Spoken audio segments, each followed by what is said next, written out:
Let's start. So, almost all of us went to Caribou last week. Am I saying that right? Yeah. Close enough? And I don't know about everybody else, but I thought the food was really, really good. I'm wondering how much of that food would you actually have eaten at home, or would you actually make for your daughter now, and how familiar is that to her, and if it's like special occasion food, or if it's more like everyday. Okay. That sort of thing. So, when you first moved to a new place, when I first moved here, the cuisine was like off, like really. So, most of the food that you see is food that I would normally eat. However, my daughter wouldn't like it. She doesn't like it that much. So it's really like for most of us, and specifically me, it's really that kind of a memory that carries on from back home. Like though we've moved, we really like didn't make a break with the cuisine.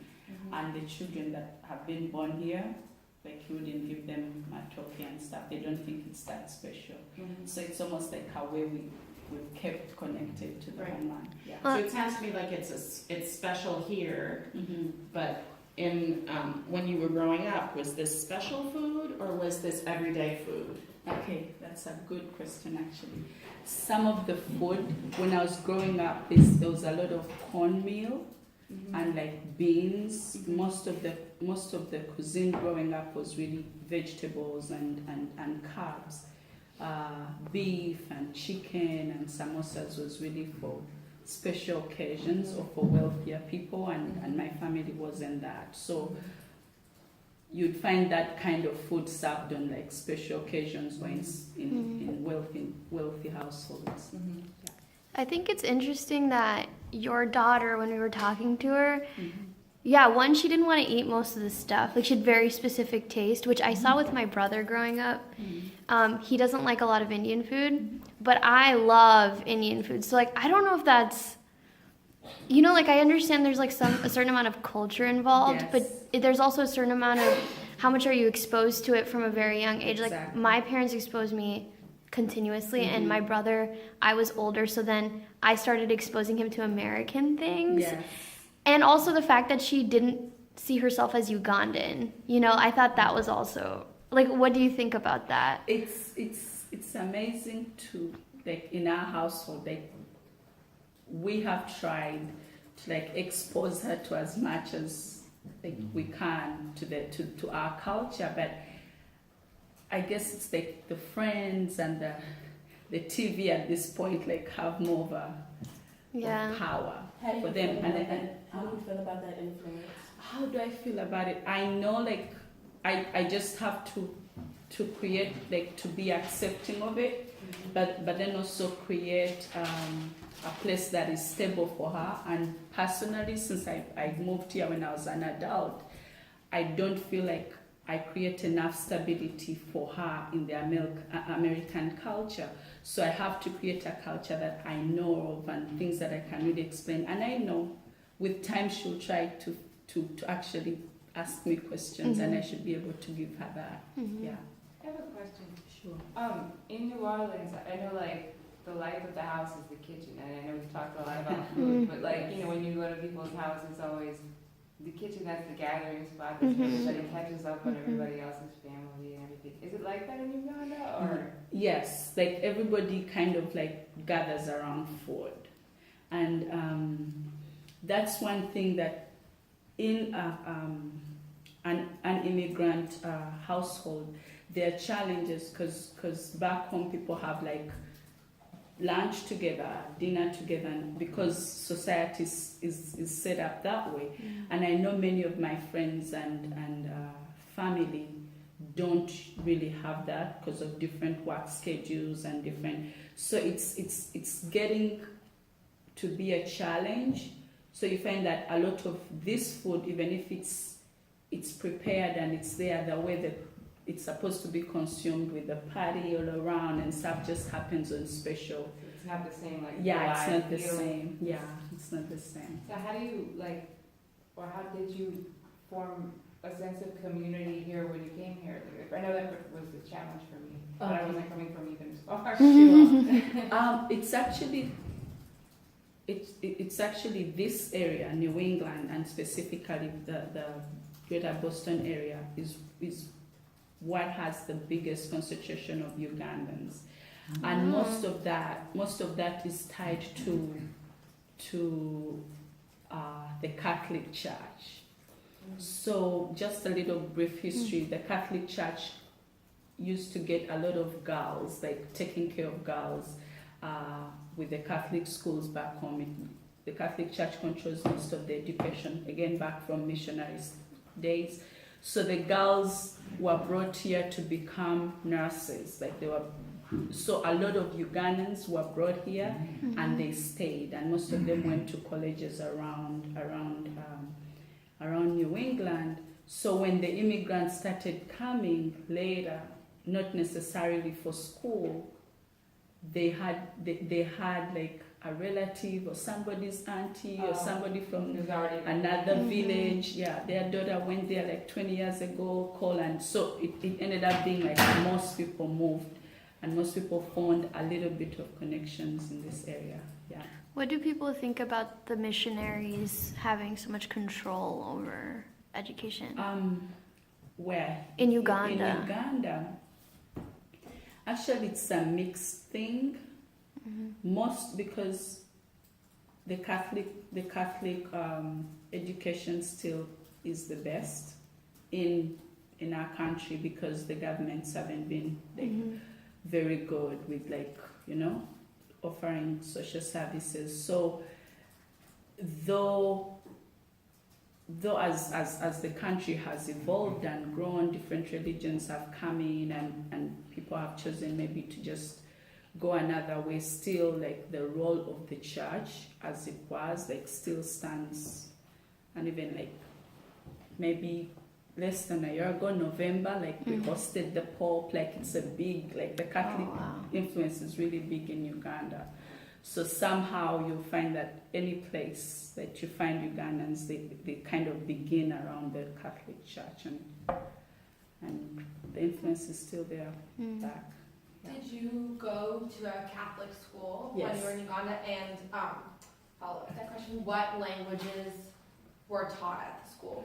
Okay, so we were taught the education system is, because of the fact that it's a colonial Catholic and missionary influence, the education system is in English. So I went to Catholic school all through, from primary school, which is 7 years old, to 18 years old, all through. And this is not just Catholic in the teachers and nuns. In my secondary school, I was in a school attached to a convent. So it was the best education. It still is, in Uganda, it still is the best way to go. And because of that, it has stuck to English being the official language of school. Yeah. I have a question. I know they do this in India. They'll have English medium schools and Hindi medium schools. So in Uganda, the schools that are not run by the church, are they taught in a native tongue, or they're taught in English as well? Actually, all across the board, people are taught in English. The difference is most households still speak their native language. So it has, for the younger kids, before they kind of learn English, when people show up at school, they don't know English. So the earlier classes, you'll find that the teachers are learning to speak, the teachers that teach the younger children are learning languages. And then after maybe by age 10, most of the kids have picked up English, and that's the thing. So when you say better education, when you're saying that the Catholic schools have a better education, is that because their English is superior, or the fact that they're actually teaching different subjects? What makes them better? They're teaching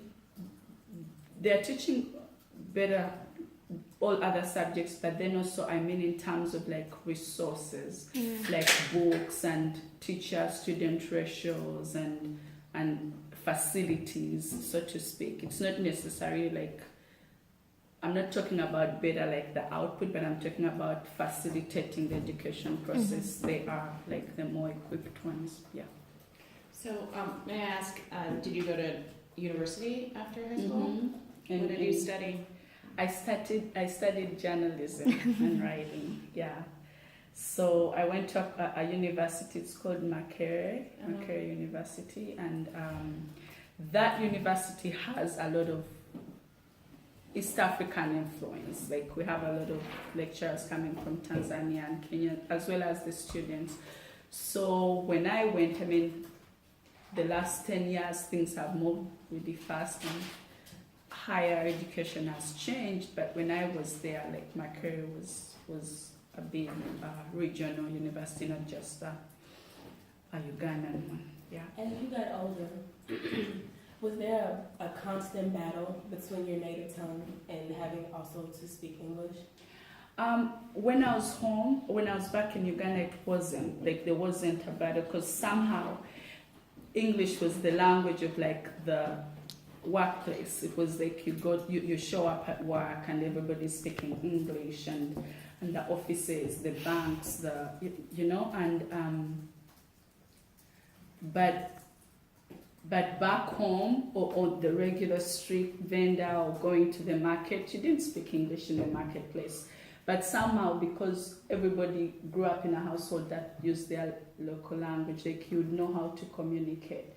But the battle for me has happened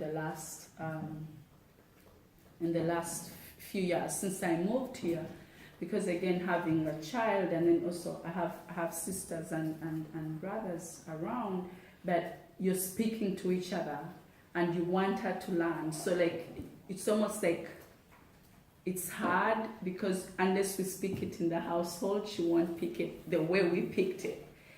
Because we know if she doesn't hear it from us, she's not going to go any place else and hear it. So what has ended up happening, like it has even affected like the social choices you make, like what church to go to. Like I have a lot of friends who go to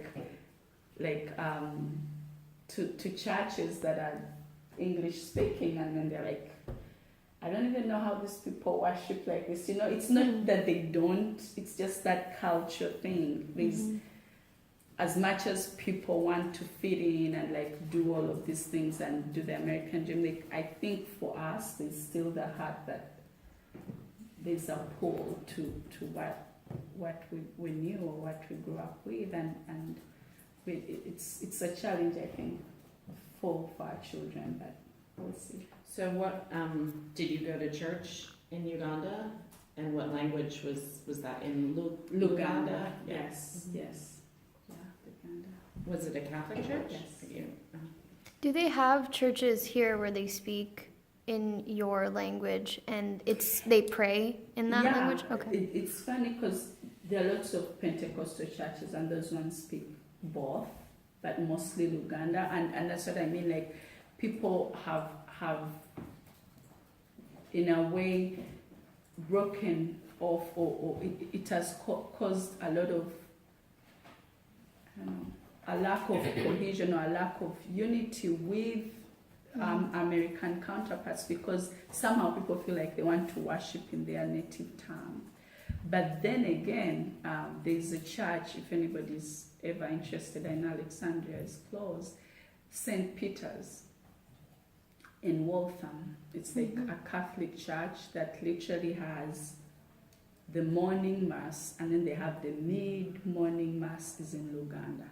Oh. Because like the parish just grew and grew and grew. There are over like 300 Ugandans that go to the church. So even the I don't know who it is, like the chief priest in that place, he's white, but he kind of caters to all these new. So another priest will come and do the mid-morning mass? Yes, Okay. they actually have Ugandan priests that have been coming, maybe like every 3 years another priest Oh, comes. wow. It's really like they are wonderful with